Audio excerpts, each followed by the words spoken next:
Hello, hello mga kasari! It's me, Jennifer Mejia, ang tintera ng bayan! Hello mga kasari! Ayan, ito po yung aking mga deliveries from Lucky Me, no? Magre-refill po tayo ngayon kasi medyo konti na lang po yung ating stock, kaya kailangan refillan. Huwag po natin hahayaan na maubusan po tayo ng stock kapag konti na lang po yung ating stock at ito po ay fast-moving items. Mamili na po tayo agad. Huwag na po natin hintayin na maubusan pa tayo, no? Bago pa tayo mamili, bago pa tayo mag-restock ulit, no? Bago pa tayo mamalengke. Yan, kailangan yung mga fast moving items po natin is always available. Wag po natin hahayaan na mas out of stock po tayo kasi sayang ang benta, no?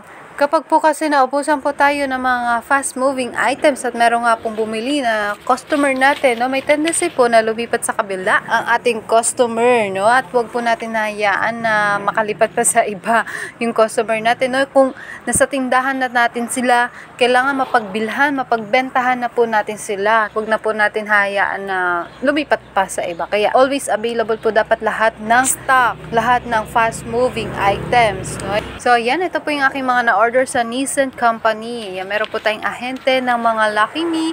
Yan po yung kanilang hawak. Lucky Me noodles, pancit canton, Dutch meal. Ayan, ito po yung kanilang hawak, no. At pag meron po tayong customer na meron siyang paboritong bilhin sa ating sari-sari store, yung items na yun, no, kailangan hindi po talaga nauubusan ng stock yun. Kailangan mag-refill po tayo agad, mag-restock po tayo. Kailangan talagang available lahat lagi. Kasi kapag once na out of stock or naubusan po tayo ng stock na yun, may tendency po talaga na lumipat yung ating mga suking customer, no. Huwag po natin hahayaan yun kasi nasa tindahan na natin, nasa sari-sari store na natin bumibili, so i-grab na po natin yung opportunity na mapagbentahan po sila. Okay?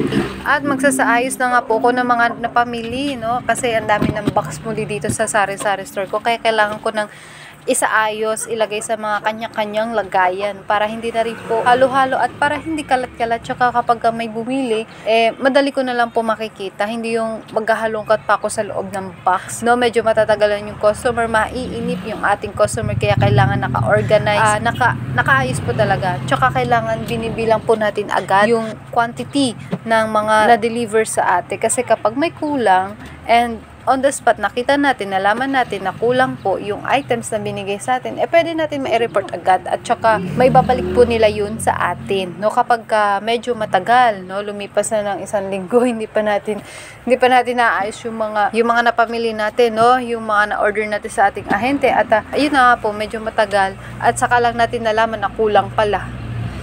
Yan, saka lang tayo magre-report, medyo matagal na. So, malabo na maibalik pa sa atin yun. Kaya kailangan pagka-deliver at saka habang nandiyan pa po yung ahente, kailangan bilangin po natin agad para ma-actionan agad. Okay? At ipapakita ko na rin po sa inyo yung aking nabili na Biggie. Yan, Biggie coolers, no? Kasi sa ahente ko rin po ito nabili kasi ang presyo po sa ahente is 77 pesos. At ang kinuha ko po sa kanila is 12 boxes po to bali. Kasi tigda-dalawa bawat flavor. Yan, merong mango, pineapple, apple, orange, tsaka guyabano. Mura ko lang po ito nakuha sa aking ahente dito po sa truck, no? Kasi may huminto po truck dito sa tapat ng ating sari-sari store at inalok po tayo na kung gusto natin kumuha ng Biggie coolers. Ayan, mura lang po sa kanila kasi 77 pesos lang po bawat box ang Biggie cooler, no? Kasi sa palengke po is 82 pesos, no? So, malaki po yung difference doon. At saka, hindi pa ako naghirap na magbuhat. Ayan, no? Kasi medyo mabigat din po ito. Kaya, sold na po sa 77 pesos yung mga kasari. Sa maliit naman po sa golden coolers is 67 pesos.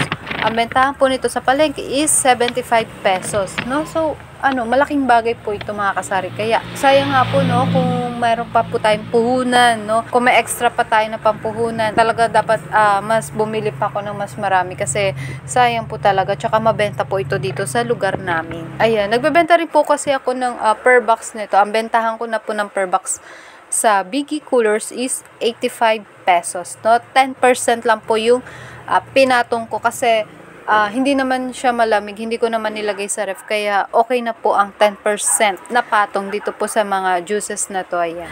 Mahalaga rin po talaga na na natatandaan natin or inaalam po natin talaga yung mga presyo kasi kapag may mga ahente, ayan, pwede natin mapagkumpara kung gaano nga ba kataas or gaano ba yung ilan ba yung masasave natin, 'di ba? Kaya yan, maganda po talaga na tayo po yung namimili, tayo po yung hands-on talaga tayo sa ating sari-sari store kasi namamanage natin na maayos. So yan, hanggang dito na lamang po. Ito po yung aking update mula sa pagre-refill, sa update sa aking sari-sari store, no? Ito yung mga napamili ko. Hanggang sa muli, thank you for watching. I hope nagkaroon po kayo ng idea or tips about sari-sari store, no? Kung hindi pa po kayo nakasubscribe, please i-click nyo na po ang subscribe and notification bell para sa iba ko pa pong video. Thank you for watching. Bye-bye. Happy selling. God bless.